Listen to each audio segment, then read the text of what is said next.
King of Gods. By Fast Food Restaurant, Kabanata 229. Pana at Espada. Ang busog ay may asol na ice lotus na simbolo sa gitna nito. Maraming tao ang natigilan nang ilabas ni Zhao Fang ang luho haobaw. Napakabihirang makakita ng mga magsasaka na gumamit ng busog sa kontinenteng ito. Pana. Malamig na tumawa si Xu Zishan sa kanyang puso. Ang kanyang lumilipad na espada ay maaaring umatake ng malayuan at makadepensa rin at ang three sword formation ay mabigat din. Noon, si Aoyut Ian ay natalo ng three sword formation na ito at hanggang ngayon, ang una ay hindi nakahanap ng solusyon laban dito. Gayunpaman, sa sandaling ito ay busog na si Zhao Fang. Nananaginip siya kung naisip niyang matatalo ng pana ang kanyang three sword formation. Jiang. Ang gininto ang espada na nasa three sword formation ay naglaslas sa hangin kay Zhao Fang. Ang kalamangan ni Xu Zishan ay ang mga espada ay perpekto para sa parehong malayuan at malapitang distansya na labanan dahil ang mga ito ay hindi kapani-pani walang maliksi. Hihihi, sa lahat ng armas, ang mga busog ang may pinakamahabang hanay. Bahagyang tumawa si Zhao Fang at sa isang flap ng kanyang yin shadow cloak at putok ng kulog, humiwalay siya kay Xu Zishan. Sa mga tuntunin ng bilis ng paggalaw, si Xu Zishan ay hindi mas mabagal kaysa kay Zhao Fang dahil ang kanyang cultivation ay nasa 7th sky, ibig sabihin, wala siyang anumang halatang kahinaan. Ngunit, kung nais ni Xu Zishan na kontrolin ang lumilipad na espada at pag-atake ng sabay, ang kanyang bilis ay bababa ng husto.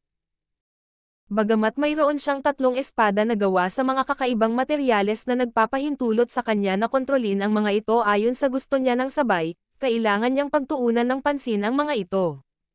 Ang distansya sa pagitan ni Zhao Fang at Xu Zishan ay lalong lumaki. Ang lugar ng entablado ay sapat na malaki para kay Zhao Fang na kumilos. Hindi alam ni Xu Zishan na ang isang puntong ito ay binaligtad ang labanan sa ulo nito.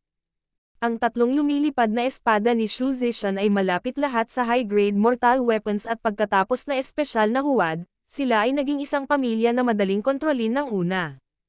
Kapag nabuo na nito ang three sword formation, ang kapangyarihan ay tumataas ng malaki.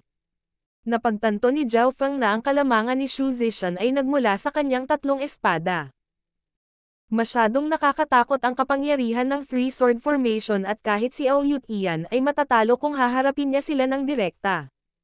Hindi ito nagawang harangan ni Zhao Fang, kahit nagamit ang kanyang lightning wind palm maliban kung umabot ito sa ikapitong antas. Sa apat na bituin, malamang si Kang Yuyu lang ang nakalusot sa three sword formation ni Xu Zishan. Beng! So! Kinuha ni Zhao Fang ang luho haobaw at nagpadala siya ng mga sumisipol na arrow halos sa bilis ng tunog kay Xu Zishan. Isang nakakatakot na lamig sa gitna ng pagkaluskos ng kidlat ang sumalubong sa mga lumilipad na espada ni Xu Zishan. Isang palaso, dalawang palaso, tatlong palaso. Ang katawan ni Xu Zishan ay tumitigas sa bawat palitan at ang pagguho ng kidlat at yelo ay hindi siya makapagsalita. Matapos ang lightning inheritance ay sumanib sa luho haobaw, ang kapangyarihan nito ay umabot sa isa pang antas. Higit pa rito, taglay pa rin ni Zhao Fang ang kanyang archery god's left eye technique, na naging dahilan ng pagiging misteryoso ng kanyang mga galaw. Ang mga arrow na ipinutok ni Zhao Fang ay kadalasang lumiliko sa himpapawid at nanlilinlang pa sa mata, na napupunta sa mga blind spot na sulok at mga bahid. Q. Ang mas nakakatakot ay napagkatapos na mabaril ang mga arrow, agad silang babalik sa luho haobaw dahil para silang mag-ina.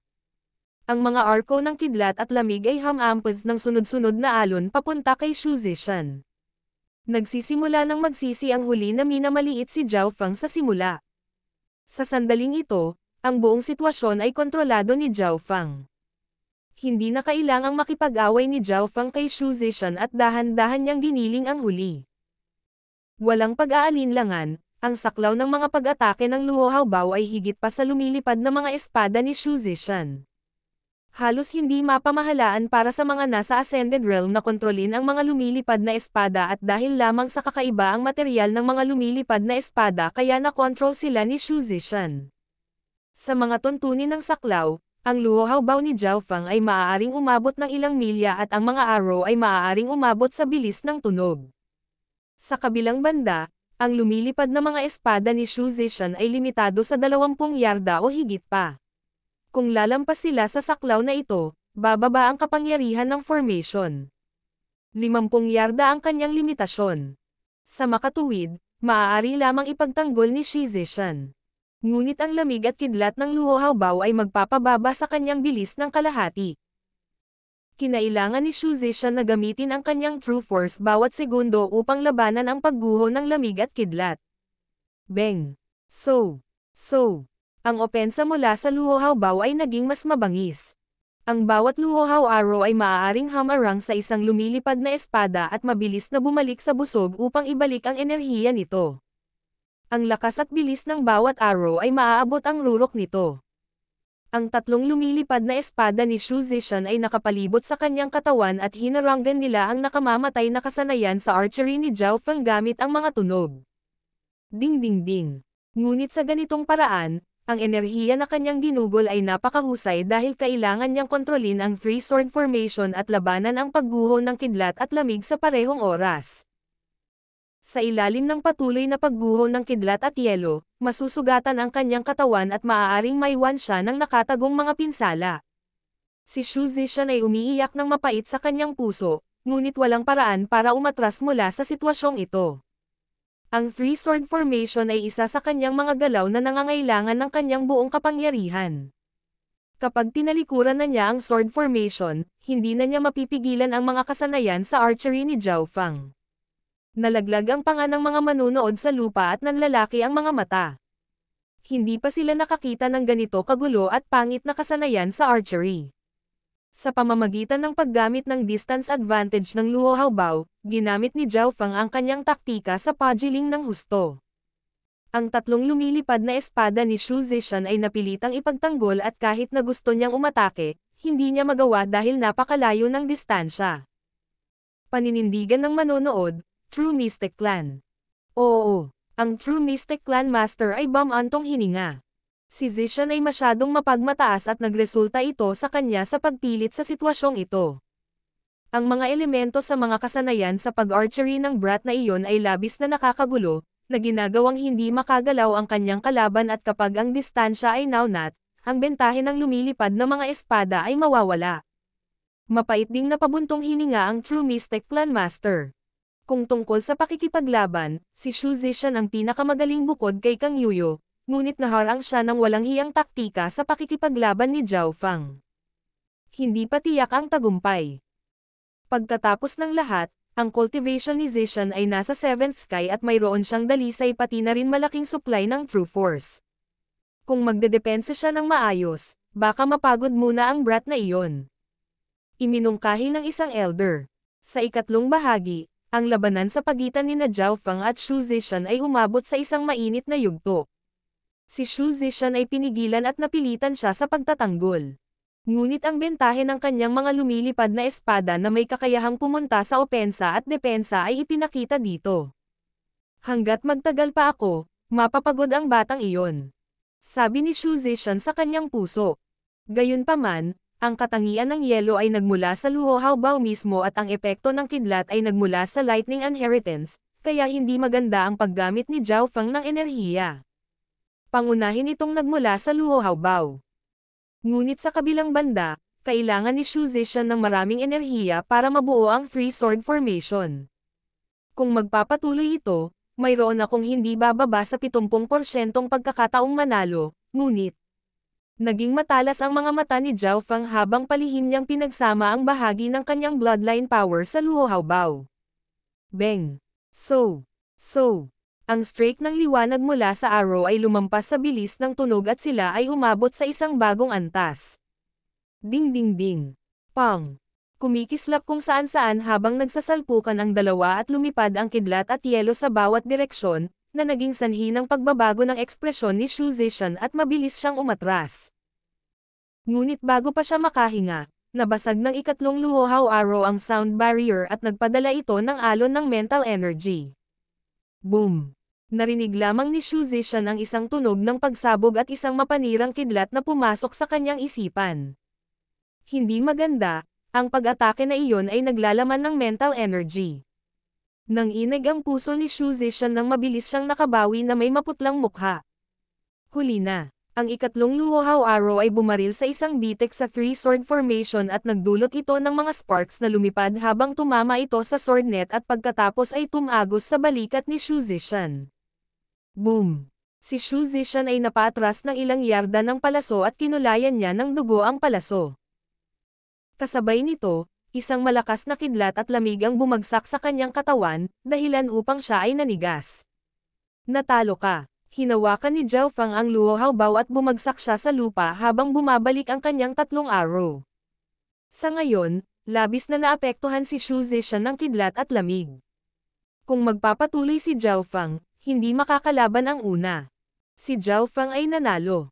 Ang True Spirit Realm Judge sa ikatlong bahagi ay nagbigay kay Zhao Fang ng kakaibang tingin. Hua! Ang buong pulutong ay napailing nang ang kanilang mga mata ay dumapo lahat kay Zhao Fang na may pagkabigla at pag-usisa. Sa kinatatayuan ng Iron Dragon Country. Nagpalit muna siya ng taktika, pagkatapos ay pinigilan niya ang kalaban bago manalo sa pamamagitan ng paggamit ng mga kapintasan ng kalaban. Hindi simple ang batang iyon. Bulalas ng isa sa kanila.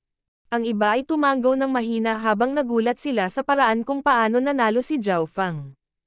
Ang tunay na sandali ng pagpapasya ay ang pagsabog ng kapangyarihan ng bloodline. At hindi ito basta-bastang normal na bloodline power. Isang malamig at malinaw na boses ang nanggaling sa misteryosong tao. Nagulat ang lahat mula sa Iron Dragon Country, ngunit halatang walang pagdududa sa kanyang mga sinabi. Sa panig ng Broken Moon Clan. Nanalo siya. Nanalo si Fenger. Hindi napigilan ng First Elder ang pananabik sa kanyang puso. Tumawa din ang Broken Moon Clan Master. Tanging ang Haiyon Master lang ang may hindi natural na ngiti. Sa ikatlong bahagi, inalis ni Zhao Fang ang Luohao bow at dahan-dahan siyang lumabas ng stage. Sa sandaling ito, ang bawat kilos niya ay nakakuha ng atensyon ng karamihan. Isang bagong bituin ng 13 angkan ang ipinanganak. Saan man pumunta ang kanyang mga mata, ang mga disipulo sa ikatlong bahagi ay hindi mapakali. Ito ay lalo na para kay Gulanyo, na ang mukha ay naging berde at pula dahil natatakot siyang tumingin kay Zhao Fang. Nang matalo ni Zhao Fang si Shu Zishan, nagbago ang ekspresyon ng Aoyut Ian. Ito. Paano ito posible? Si Aoyut Ian ay may makulay na ekspresyon at ang kanyang boses ay hindi natural, na parang hindi niya matanggap ang katotohanan ito. Iniisip niya kung gaano siya kawalang halaga para masulyapan si Zhao Fang pabalik sa Three Clan Party. Kailangang malaman ng isa na natalo ni Zhao Fang si Shu Zishan, na mas mataas pa sa kanyang ranggo. Sa pamamagitan ng pagkatalo kay Shu Zishan, nangangahulugan ito na si Zhao Fang ay naging isang bagong bituin at mayroon siyang hindi bababa sa parehong kapangyarihan bilang Aoyut Ian. Walang kakaiba sa kanya. Ngumiti si Zhao Yufei at matamis na sinabi, na parang hindi siya nagulat sa resultang ito. Nagpatuloy ang talakayan sa gitna ng karamihan. Walang sino man ang mag-iisip na ang pinakamadilim na kabayo ay napakalangit at lumakad sa isang landas ng mga himala upang maging kapantay ng apat na bituin. Ngunit mayroon ding dalawang tao na napakatahimik. Sina Kang Yuyo at Lintong. Bagamat maaaring malakas si Shu Zishan, hindi niya kayang labanan kahit ang isang espada ni Kang Yuyo o ang isang sulyap ni Lintong. Zhao Fang, natalo ako sa pagkakataong ito dahil sa pagmamataas. Kapag nag-away tayo mamaya, wala akong pipigilan. Pinigilan ni Shu Zishan ang kirot ng kanyang mga sugat at sinabing hindi sinasadya. Gayunpaman, hindi man lang siya nilinggan ni Zhao Fang. Pagkatapos ay nagpatuloy si Zhao Fang sa pag-claim muna sa ikatlong bahagi ng walang anumang pagkatalo. King of Gods, Kabanata 230. Finals. Pagkatapos ng ilang round ng higit pang labanan, natapos ang mga laban sa ikatlong bahagi. Ang mga ranggo sa ikatlong bahagi ay: una, Zhao Fang. Pangalawa, Shu Zishan. Pangatlo, Gulanyo. Si Zhao Fang ang pinakamaitim na kabayo na lumakad sa landas ng mga himala at naging bituin. Kasabay nito, ang mga unang hakbang ng iba pang mga lugar ay natapos na o malapit ng magwakas. Ayon sa mga alituntunin ng Alliance Banquet, bawat bahagi ay pipili ng 3 henyo para makapasok sa finals. Ang finals ay mauukit sa kasaysayan at ito ang magpapasya sa kanilang kapalaran. Ang mga nakarating sa nangungunang 10 ay makakatanggap ng maraming gantimpala at ang nangungunang 3 ay may pagkakataong makapasok sa Origin Core Ruins. Ang unang pwesto ay tatanggap ng pinakamalaking premyo, ang Shedding Spiritual Peel. Ang aking cultivation ay nasa tuktok ng 5th sky ngayon at pagkatapos maabot ang 6th sky, makakain ko ang tabletang iyon na nagpapahintulot sa akin na maabot agad ang 7th sky. Ang mga mata ni Zhao Fang ay mapagpasyahan habang nakakuyom ang kanyang mga kamao. Higit pa rito, ang kanyang God Spiritual Eye ay maaaring magbigay sa kanya ng mga tagumpay kung siya ay papasok sa Origin Core Ruins. Nangangahulugan ito na kung mauna si Zhao Fang, ang kanyang paglilinang at lakas ay tataas ng husto. Kasabay nito, isang labanan mula sa unang bahagi ang nakakuha ng atensyon ng marami. Kang Yuyo laban kay Beimoy. Ang huli ay isa ring maitim na kabayo. Jiang. Isang pulang ilaw ang kumislap sa hangin na parang binubuksan nito ang langit. Sa sandaling iyon, pakiramdam ng lahat ay sinaksak ang kanilang mga puso. Field of Dark Water.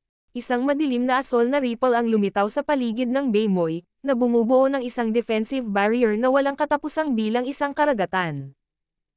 Kasabay nito, umiikot sa kanyang katawan ang isang green-gold light na kumalat mula sa kanyang green at gold shirt. Shua. Sa sandaling na condensed ang Field of Dark Water, lumitaw ang isang pares ng mga pakpak sa likod ni Beimoy, na nagbigay daan sa kanya na makabaril ng kidlat ng mabilis patungo kay Kang Yuya.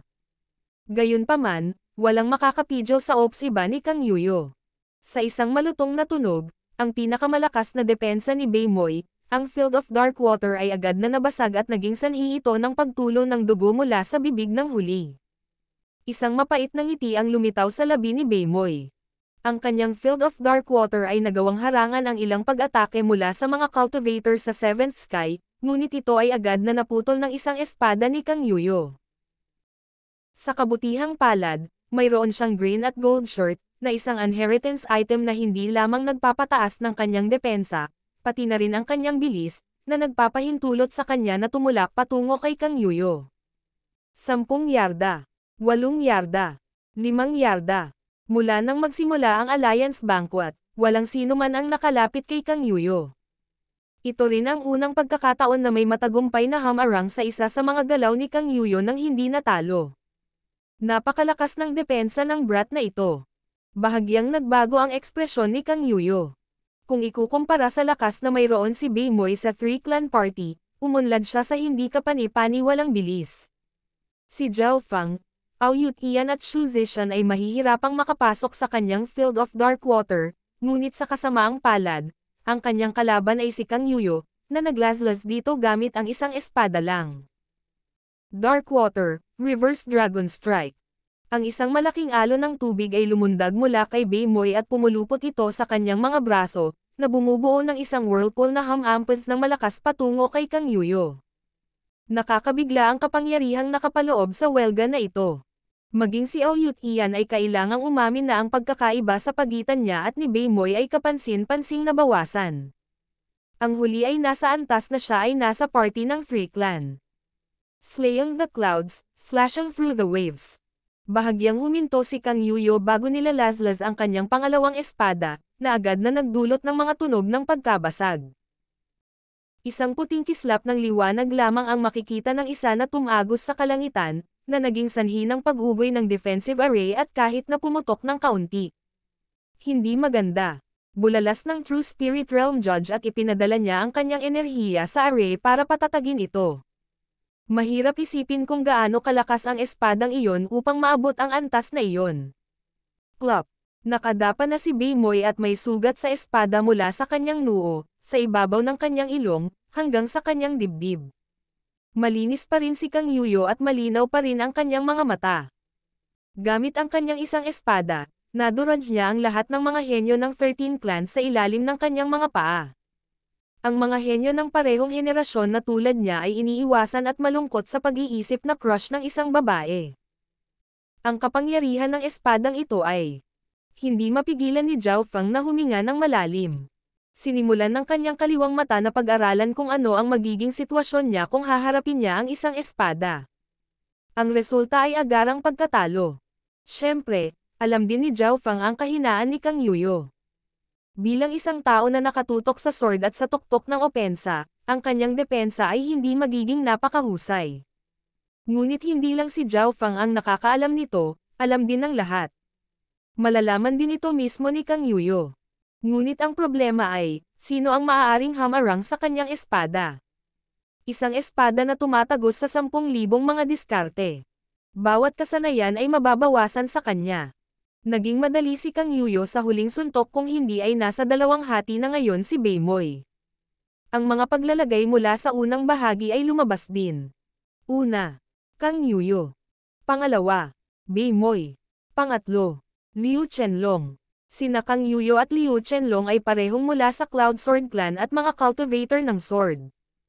Isa nang hindi kapani-paniwalang tagumpay para kay Beimoy na talunin si Liu Chenlong at ito ay nauugnay sa kanyang malakas na depensa. Matatalo ang mga cultivator of the sword kung haharapin nila ang mga kalaban na may malakas na depensa dahil hindi sila magtatagal.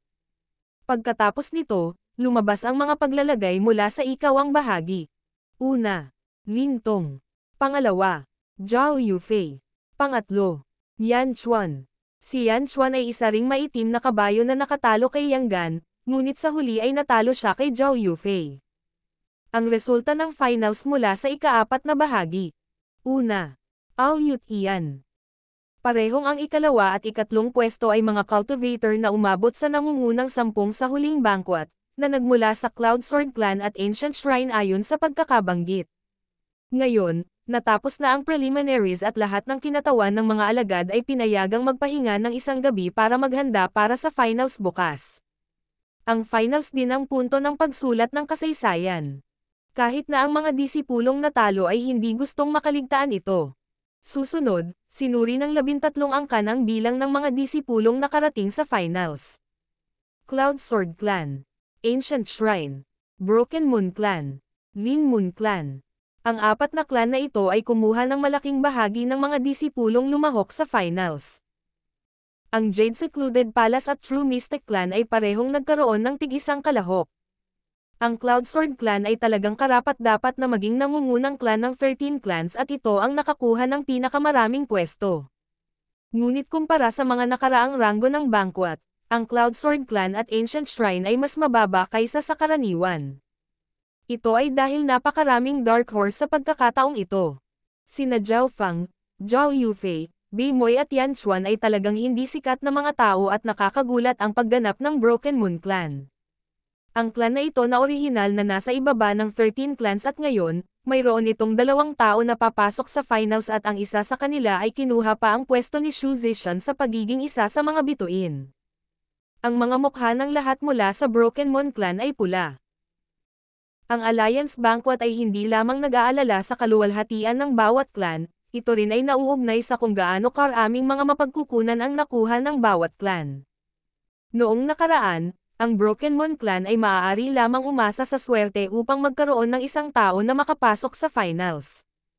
At least nitong mga nakaraang pagkakataon, walang nakapasok sa finals. Ang karamihan sa mga lugar ay kinuha ng Cloud Sword Clan at Ancient Shrine. Nahirapan ang ibang clans na makakuha ng isa, na naging dahilan para mas mahirap para sa Broken Moon Clan. Nasira natin ang pamantayan sa unang pagkakataon sa nakalipas na ilang daang taon. Masasabing mayroon 3 mga tunay na elite. Sinabi ng ilan sa mga nakatatandang henerasyon. Ang mga henyo na kalahok sa finals ay nagmula sa ilang clans at wala ni isang clan ang nakakuha ng lahat ng spot dati. Sa ikalawang umaga, opisyal na nagsimula ang finals. Ang mga disipulong kalahok ay na-refresh ang kanilang sarili at naabot na nila ang kanilang pinakamataas na estado. Ang 4 na area ay pinagsama sa isang napakalaking lugar, ang finals area. Ang mga hangganan ay lubhang nadagdagan. Ang 12 prodigy ay nakaupo sa kani-kanilang posisyon sa harap ng huling lugar, habang ang mga manunood ay medyo malayo. Ang minsan sa 10 taon na Alliance Banquet ay pumasok sa huling yugto at ito ay papasok sa mga talaan ng kasaysayan at makaakit ng maraming manunood. Ang mga bansang malapit at ang 13 clans ay may mga tao dito. Bagamat hindi gaanong kalakihan ang mga manunood, lahat ng naroroon ay mga elite ng mas bata o mas matandang henerasyon. Ang unang labanan. Kang Yuyu vs Chi Jiu. Inihayag ng isa sa 4 na hukom, na nasa bawat sulok. Inaamin ko ang pagkatalo ko. Ang kabataang nagngangalang Chijiyo ay ngumiti ng mapait at siya ay sumuko. Siya ay nagmula sa parehong clan bilang Kang Yuyo. Ang ikalawang labanan. Lintong vs Baymoy. Si Lintong na nakadamit ng itim at si Baymoy na berde at ginto ay lumakad papunta sa arena at tumayo sila ng 100 yarda ang layo. Si Baymoy ay hindi isang taong madaling umamin ng pagkatalo at isang pares ng berdeng pakpak ang nakalabas mula sa berdeng gintong kamiseta habang ang isang whirlpool ay nabuo sa kanyang braso na hamampes kay Lintong. Heavenly Absent Eyes. Naging madilim ang mga mata ni Lintong at tila naging bangin na may pulang ilaw sa gitna na tila humihigop sa kaluluwa ng isang tao. Sa sandaling ito, si Lintong ay parang Panginoon ng impyerno habang malamig niyang tinitigan si Baymoy. Plop! Bumagsak si Baymoy sa lupa na basang-basa sa malamig na pawis na may nakasulat na takot sa kanyang mukha. Aano ito posible? Mahaharangan man lang niya ang unang espada ni Kang Yuyo, ngunit sa pagharap kay Lintong, na ginamit kaagad ang kanyang Heavenly Absent Eyes, natalo siya sa isang sulyap lang. Sa tuwing umaatake si Lintong, lahat ay magagalaw. Parehong nag-iingat sina Shu Zishan at Ao Yutian sa kanilang mga mata. Kahit na ang isang kasing lakas ni Kang Yuyo ay nagbago ang ekspresyon. May 2 tao na hindi matalo sa Alliance Banquet.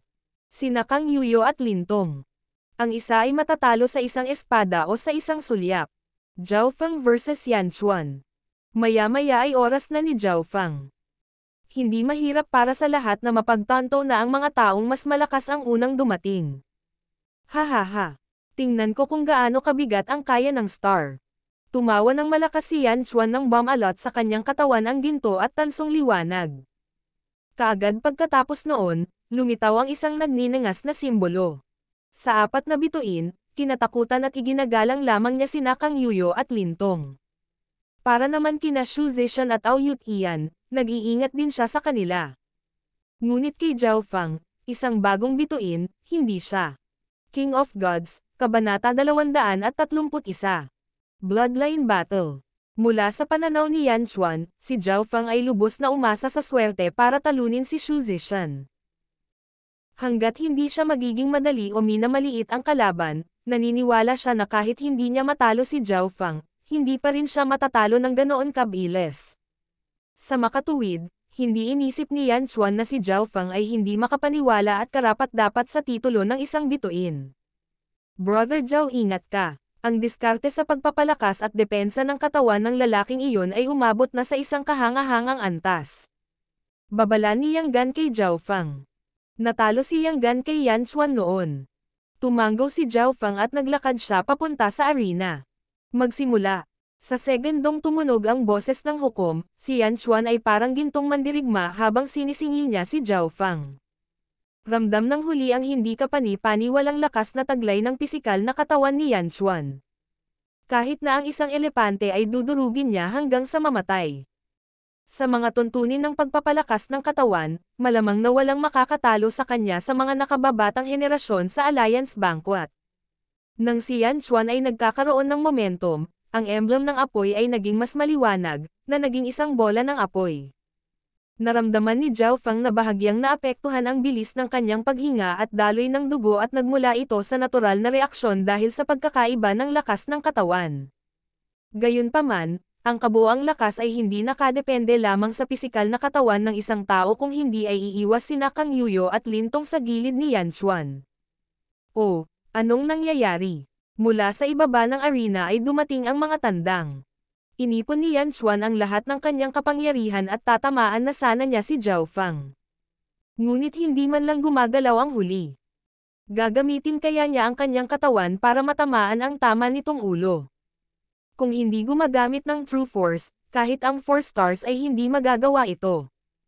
Isang ngiti ng panunuya ang lumitaw sa mga labi ni Zhao Feng habang ang isang alon ng mental na enerhiya ay lumundag sa hangin. Boom! Si Yan Chuan ay parang bowl ang apoy na bumukas sa lupa sa harap ni Zhao Feng. Ang itim na sandstone, na may hahambing sa mortal weapons, ay nabasag at ang mga piraso ay lumipad kung saan-saan.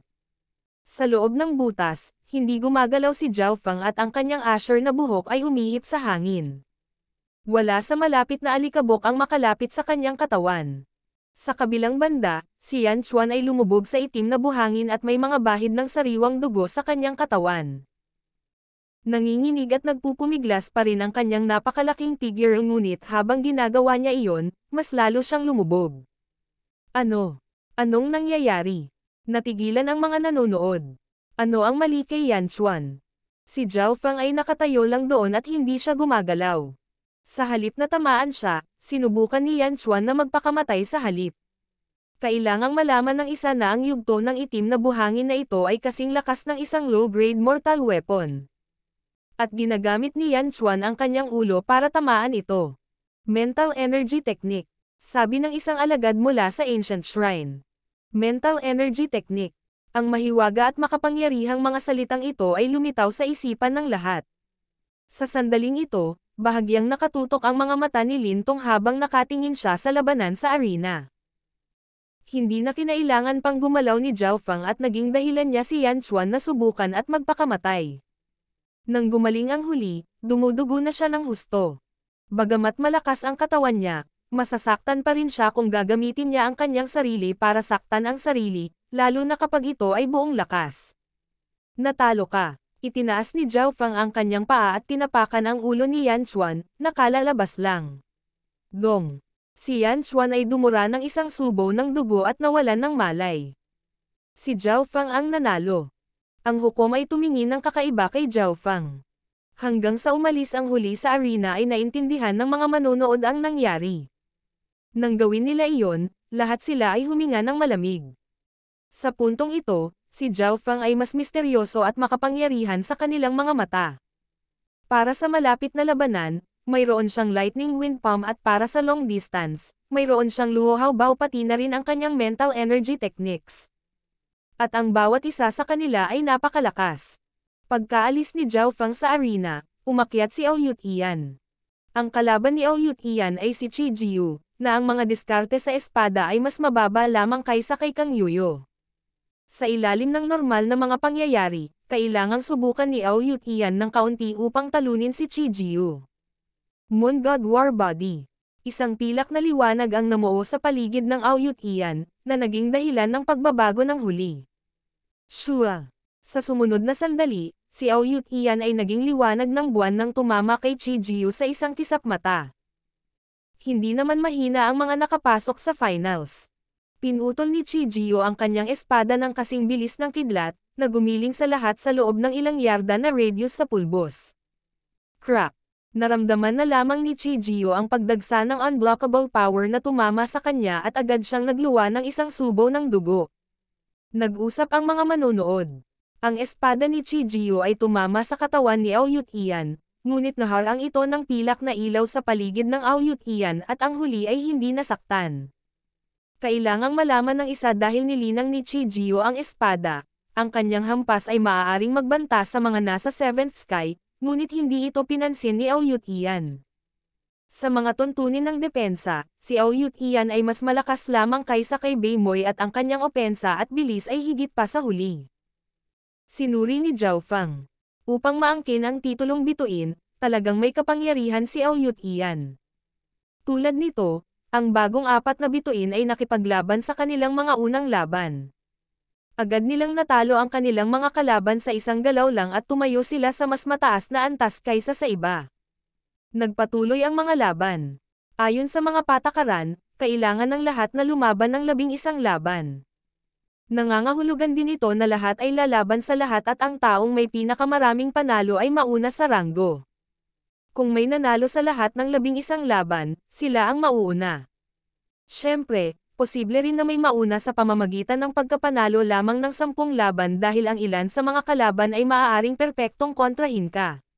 Ang unang round ng mga laban ay malapit nang natapos at ang 4 stars ay madaling nanalo. Makalipas ang kalahating araw, nagsimula ang ikalawang round ng mga laban. Ang sitwasyon sa ikalawang round ng mga laban ay nagbago at ang mga bituin ay nagkaroon ng posibilidad na labanan ang isa't isa. Pero sa pagkakataong ito, hindi nagkita ang 4 stars. Gayunpaman, nagkita sina Kang Yuyo at Xu Zishan. Itinulak ni Xu Zishan ang kanyang 3-sword formation sa pinakamataas na antas, ngunit naharangan lang niya ang dalawang galaw at natalo siya ng ikatlong galaw. Ngunit kahit na noon ay ito ang tala sa ngayon. Si Kang Yuyo ay gumamit ng 3 strike laban sa kanya, samantalang 2 lang ang ginamit laban kay Bemoy. Sa ikalawang laban, ang kalaban ni Zhao Fang ay si Gulanyo. Inaamin ko ang pagkatalo ko. Mapait na ngumiti si Gulanyo at sumuko. Paano niya malalaman na naging madali si Zhao Fang sa kanya sa unang laban at mabait sa kanya? Nagkaroon ng kapana-panabik na labanan sa ikalawang round at ito ay sa pagitan ni Ao Yutian at Zhao Yufei. Inakala ng lahat na dahil nagmula sina Zhao Yufei at Ao Yutian sa iisang clan, susuko ang una. Ngunit hindi ginawa ni Zhao Yufei. Sa halip na magalit, natuwa si Ao Yutian. Kapag natalo ka sa akin ng diretso, mauunawaan mo ang pagkakaiba natin. Moon God War Body. Ginamit ni Ao Yutian ang kanyang sikat na kasanayan at hindi siya naging madali. Ito ay dahil, nagkaroon siya ng pagkakataong makuha ang puso nito at purihin o hahangaan siya ni Zhao Yufei, tulad ng kasama niya si Zhao Fang. Ang mga gantimpala para sa nangungunang tatlo na iniuugnay sa kapalaran ng isang tao at hindi aalisin si Ao Yutian para dito. Paumanhin tungkol dito Brother Ao. Bahagyang ngumiti si Zhao Yufei nang lumitaw ang malabong berdeng True Force sa kanyang balat na kasing perpekto ng kristal. Mula sa malayo, tila ang balat ni Zhao Yufei ay hindi gawa sa dugo at buto kundi isang kristal na inukit, na nagbibigay sa lahat ng ilusyon na siya ay isang diyosa. Pang! Isang berdeng lotus na namuo mula sa liwanag ang lumitaw sa kamay ni Zhao Yufei, na hamarang sa pag-atake ni Ao Yutian. Sa mga tuntunin ng lakas, mayroon pa ring pagkakaiba sa pagitan ng dalawa, kaya napaatras si Zhao Yufei ngunit pamitik siya sa hangin na parang isang diyosa bago umatake. Sa mga manonood ng Iron Dragon Country, ang kakaibang bloodline. Bagamat ito ay napakahina, maaari nitong gawing napakadalisay ang True Force, na parang bahagi ito ng sariling katawan. Hindi ka panipaniwala, malalim na sabi ng nakaitim na figure. Ang pagtaas ng opensa ay hindi gaanong, ngunit ang pagbubuklod sa pagitan ng dugo at buto sa True Force ay hindi ka panipaniwala. Ang bloodline na ito ay dapat na makapagpapataas ng bilis ng paglilinang ng isang tao, ngunit sa kasamaang palad ito ay masyadong malabo. Napabuntong hininga ang isa. Ang Iron Dragon Country ay isa sa pinakamakapangyarihang bansa sa Northern Continent.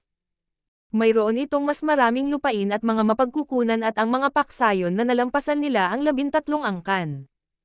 Hihihi, Yufei, hindi ka takatakang napakataas ng talento mo ng changeable body. Kaya may bloodline ka. Kumpiyansa na lumaban si Ao Yutian. Sa maikling panahon ng labanan, magkaparehas ang dalawa. Ngunit nakita ni Ao Yutian ang bloodline ni Zhao Yufei na hindi gaanong nakaapekto sa lakas ng labanan. Moon God Shadow. Agad na gumalaw ang figure ni Ao Yutian na parang liwanag ng buwan, malaya at mabilis. Ang kanyang opensa at kapangyarihan ay parehong tumaas ng malaki. Siyempre, ang malaking pagtaas ay nasa bilis pa rin. Ginamit niya ang kanyang bloodline power. Binuksan ni Zhao Fang ang kanyang kaliwang mata at nakita niya na ang isang transparent na silver light ay lumitaw sa dugo ni Ao Yutian. Maaaring matrace niya ang bloodline power ni Ao Yutian, habang ang bloodline power ni Zhao Yufei ay bahagyang mas kakaiba.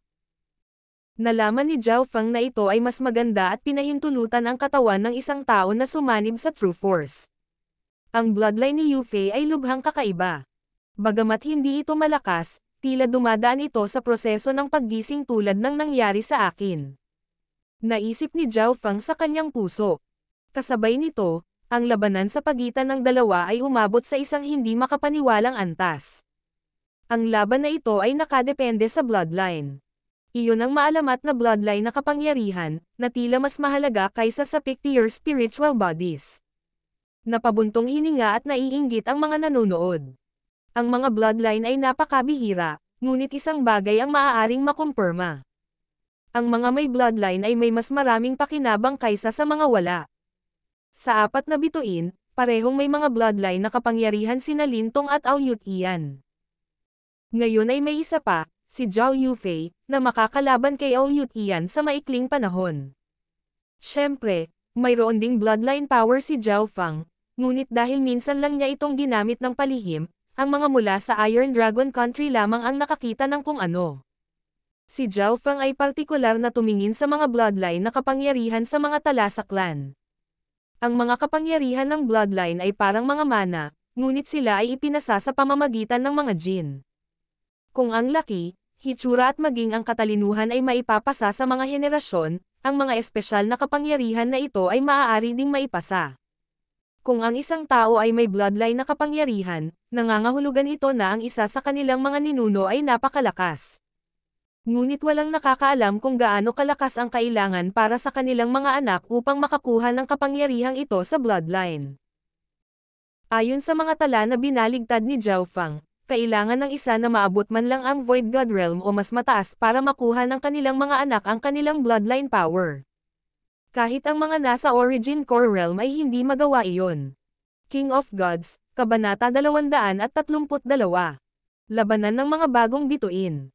Ang 7 realm na kilala sa mundo ay Consolidated Realm, Ascended Realm, True Spirit Realm, Origin Core Realm, Void God Realm, Mystic Light Realm at Heavenly Divine Realm. Kapag naabot ng isa ang Void God Realm o mas mataas, ang kanilang mga inapo ay may kakayahang magmana ng isang bloodline na kapangyarihan. Malamang, kung may nakarating sa Heavenly Divine Realm at nakilala ng langit at lupa, halos lahat ng kanilang mga inapo ay makakatanggap ng bloodline na kapangyarihan. Ang pinagkaiba lang ay kung gaano kalakas ang bloodline at ang oras ng paggising. Ngunit ang pinakamataas na kaharian na naruroon sa kontinenteng ito ay ang Origin Core Realm lamang. Sa nakalipas na 10,000 taon, ang Scarlet Moon Patriarch lamang ang nagkaroon ng pagkakataong maabot ang Void God Realm. Mukhang napakahabang kasaysayan ng mga taong may bloodline powers at ang konsentrasyon ng bloodline ay lumalabo at humihina dahil sa paglipas ng panahon. Ang mga pagkakataong magising ay mas mababa din. Sinuri ni Zhao Feng at napagtanto niya na ang kasaysayan ng mga bloodline ay hindi simple. Masasabing ang mga taong may bloodline na kapangyarihan ay iginagalang na mga anak na lalaki o babae ng langit na protektado at pinagkalooban ng kapalaran ng kanilang mga ninuno. Siyempre, si Zhao Feng ay mayroon ding bloodline power, ngunit hindi ito nagmula sa kanyang mga ninuno. Ang paraan ng pagkakaroon niya ng isang bloodline ay ganap na hindi naririnig. Sa Finals Arena, ang dalawang mahimala na may mga bloodline na kapangyarihan ay lumaban ng matinding labanan at sumabog ang lakas na lumampas sa limitasyon ng kanilang kasalukuyang paglilinang. Sa sandaling ito, ang lakas ng labanan ni Aoyut Ian ay ganap na maihahambing sa isang tao sa kalahating hakbang na True Spirit Realm at lahat ng kanyang aspeto, opensa, depensa at paggalaw ay itinuturing na perpekto. Ang kalamangan ni Zhao Yufei ay nagmula sa compatibility rate ng kanyang True Force at laman. Ginawa nitong mas dalisay ang kanyang True Force kaysa sa iba at ang puwersa nito ay 1.5 beses na mas malakas kaysa sa iba. Ang kanyang mga buto ay magiging transparent at kumikinang kapag ang kanyang True Force ay sumanib sa kanila. Dahil dito, ang kanyang katawan ay mabilis na umindayog sa hangin na parang duwende at kahit na hindi siya kasing bilis ni Aoyut Ian, siya ay mas maliksi. Ngunit pagkatapos ng 40 hanggang 50 galaw, tuluyang natalo si Zhao Yufei. Ang pagkakaiba sa pagitan ni Zhao Yufei at Aoyut Ian ay ang kakulangan ng dating sa paglilinang at kasanayan. At ang kanyang bloodline power ay hindi masyadong nagpapataas ng kanyang combat power. Hindi man lang nagulat si Zhao Feng. Ito ay ayon sa kanyang inaasahan. Salamat Yufei. Isang mainit na ngiti ang ipinakita ni Aoyut Ian at nanatili ang isang marangal na posture. Naabot niya ang kanyang layunin, ang talunin si Zhao Yufei ng patas, ginagawa itong masunurin sa kanya at maaaring umasa pa sa kanya sa hinaharap. Pagkatapos ng lahat, karamihan sa mga babae ay nagustuhan ang makapangyarihang mga lalaki dahil mayroong isang mas ligtas na pakiramdam. Gayunpaman, nang matalo si Zhao Yufei, siya ay kalmado at tila hindi siya naapektuhan. Bakit ganito? Nagalit si Aoyut Ian at masama ang loob niya. Bagamat natalo si Zhao Yufei, hindi man lang niya ito iginalang, kaya paano magkakaroon ng paghanga at pag-asa? Natalo ko siya sa parehong paraan na ginawa ni Zhao Feng. Ngunit hinahangaan ni Zhao Yufei ang huli at hindi ako. Mukhang mas mahalaga ang unang tao. Kumikislap si Aoyut Ian na tila naiintindihan niya ito. Ito ay dahil kilala na ni Zhao Feng si Zhao Yufei bago siya at nangyari ito sa kanilang pagkabata. Sa mga oras na iyon, hindi pa natatag ang pananaw ng dalaga sa buhay at madali para sa kanila na magkaroon ng damdamin ng paghanga at pag-asa. Ngunit ngayon, si Zhao Yufei ay lumaki na at matatag ang kanyang puso. Hindi magiging madali na ilipat siya sa parehong paraan tulad ng dati. Hindi naman parang walang solusyon. Kung matatalo ko si Zhao Feng, mapapalitan ko ang posisyon niya sa puso ni Zhao Yufei. Ang malamig na ekspresyon ni Ao Yutian ay napalitan ng isang mainit na ngiti nang mahanap niya ang solusyon. Ang solusyon ay si Zhao Feng. Bagamat ang huli ay isa sa 4 na bituin, katulad niya, si Ao Yutian ay may lubos na pagtitiwala. Ang kanyang bloodline power ay mas malakas kaysa dati at ang kanyang mastery sa kanyang Moon God War ay mas mahusay. Napanood ni Ao Yutian ang labanan sa pagitan nina Zhao Feng at Xu Zishan. Ang dahilan kung bakit natalo si Xu Zishan ay dahil sa sobrang kumpiyansa niya sa simula at ganap siyang nalabanan ng luho-hawbaw ni Zhao Feng. Sa puso ni Ao Yutian, si Zhao Feng ay itinuturing na isang bituin, ngunit mayroon pa ring malaking pagkakaiba sa pagitan niya, sina Kang Yuyo at Lin Tong. Sa Finals Arena, natapos na ang ikalawang round ng mga laban. Bukod sa 4 stars, may kanya-kanyang panalo at talo ang natitirang mga henyo. Ang mga manunood sa paligid ng arena ay labis na umaasa sa mga laban sa pagitan ng 4 na bituin. Ang ikatlong round, sina Kang Yuyo at Lin Tong ay parehong umakyat at agad nilang natalo ang kani-kanilang mga kalaban. Noon ay oras na ni Zhao Feng. Zhao Feng vs Ao Yutian. Isang malinaw na boses ang nagpahayag. Hua!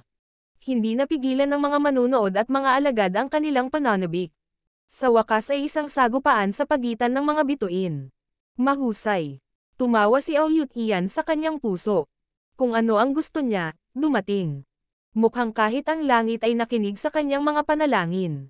Sa 4 na bituin, ang pinakagusto niyang labanan ay si Zhao Feng. Masyadong nakakatakot ang lakas ni Kang Yuyo at Lin Tong at wala siyang tiwala na matalo sila. Ngunit ang lakas ni Zhao Feng ay katulad niya at hanggat nanalo siya, mapapalitan niya ang posisyon ni Zhao Feng sa puso ng kanyang diyosa. Dapat siyang manalo sa laban na ito. Inilabas ni Ao Yutian ang walang limitasyong layunin ng labanan. Ang labanang ito ay nakaapekto sa kanyang kabuuang iskor sa Alliance Banquet, naapektuhan kung makukuha niya o hindi ang puso ng dalaga sa kanyang mga panaginip, at naapektuhan nito ang kanyang kapalaran. Sa kabilang banda, walang ekspresyong tumungo si Zhao Feng sa arena. Ito ay isang magandang pagkakataon. Kalmadong tinitigan ni Zhao Feng si Ao Yutian na may kumikislap na mga mata. Ano ba ang pinaplano ni Zhao Feng?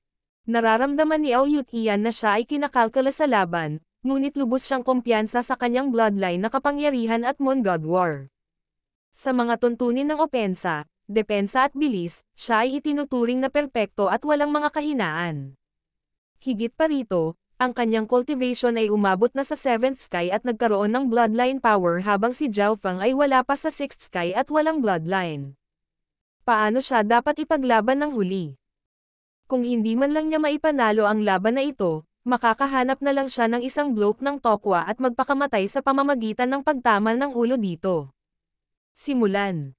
Ang hukom sa True Spirit Realm ay nagpahayag. Hindi agad nakakilos si Ao Yutian at sa halip ay sinimulan niyang i-circulate ang kanyang bloodline power. Moon God War Body.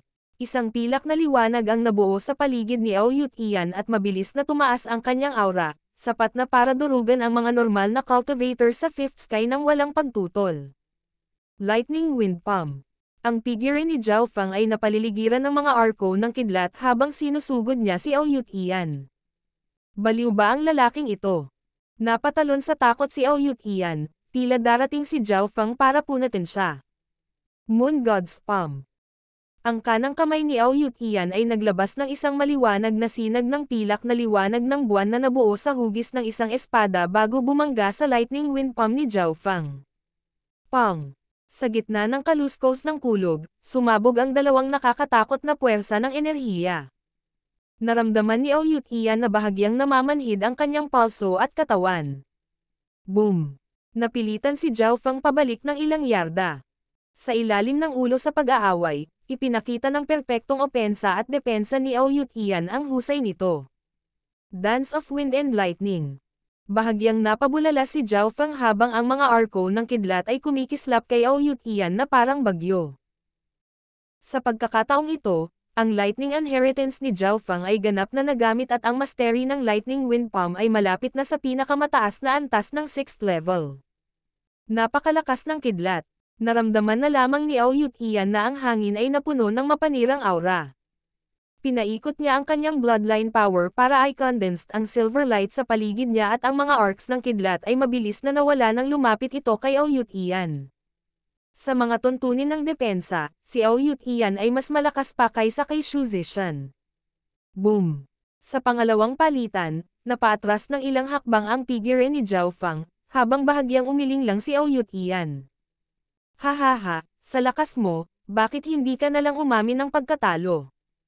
Tumawa ng malakas si Aoyut Ian habang umabot sa langit ang hangin ng kanyang supremacy. Hanggang ngayon, nagamit lang niya ang 50 hanggang 60% ng kanyang bloodline power at madali niyang naharang ang magulong pag-atake ni Zhao Feng habang nakakakuha ng bahagyang pang-ibabaw sa parehong oras. Sinuri ni Aoyut Ian na ang forte ni Zhao Feng ay opensa at ang kanyang mental energy techniques, Lightning Wind Palm at Luo Hao Bao ay ganoon at ganoon. Sa makatuwid, kailangan lamang niyang ipagpatuloy ang kasalukuyang sitwasyon at ipagtanggol. Panalo na lang. Tay! Biglang sumigaw si Zhao Feng at isang flash ng liwanag ang pumasok sa isip ni Aoyut Ian. Kumulo ang dugo ng huli at umaalog ang Moon God War Body. Walang kwenta. Ang Moon God War Body ay may mahusay na panlaban sa lahat ng uri ng pag-atake. Si Aoyut Ian ay naging liwanag ng buwan nang magsimula siyang lumaban. Ang biglaang mental energy sound attack ni Zhao Feng ay nagkaroon ng kaunting epekto dahil sa Moon God War Body ni Aoyut Ian. Illusion Fish Lightning Arc Step. Mula sa himpapawid ay nagmula ang hagong ng kulog at naging mabilis at misteryoso si Zhao Feng. Ang Yin Shadow Cloak sa kanyang likod ay paminsan-minsan ay pumutok at naging madilim na blur. Kaagad, dalawang mabaliw na mabilis na figure ang nagsimula ng palitan ng mga nakamamanghang suntok. Nakabuka ang panga ng mga manunood sa paligid ng arena. Ang mga galaw ni Zhao Feng at Aoyut Ian ay umabot na sa tugatog. Maging sina Kang Yuyo at Lin Tong ay kailangang bamantong hininga. Sa bilis, si Zhao Feng ay kapantay ni Brother Ao lalo na kapag ginamit niya ang mahiwagang balabal. At sa mga tuntunin ng mga kaliwanagan, si Zhao Feng ang may kapangyarihan. Napaisip si Zhao Yufei. Ang Lightning Inheritance ay tumaas ng husto at ang Moon God Shadow ni Aoyut Ian at ang Bloodline na kapangyarihan ay hinayaan siyang sumanib sa liwanag ng buwan. Ngunit si Zhao Feng ay may Yin Shadow Cloak, na nangangailangan din ng kaunting Bloodline power para ma-activate ito. Sa pangkalahatan, si Zhao Feng ay may kalamangan sa bilis, ngunit si Aoyut Ian ay may kalamangan sa depensa. Sa puntong ito ay pantay ang labanan sa pagitan ng dalawang bituin. Ang dalawang figure ay naglaban pataas at pababa, patuloy na gumagalaw. Buti na lang at nasa finals arena sila na ilang milya ang laki, sapat na para makalipat ang dalawa. Ang isang normal na larangan ng digmaan ay maaaring maging isang guho sa ngayon. Nabaliw na ba si Zhao Feng? Lalo siyang nagiging mabangis sa pangalawa. Nagulat si Aoyut Ian sa kanyang puso. Si Zhao Feng ay walang anumang taktika at patuloy siyang nakikipag-away sa bawat oras.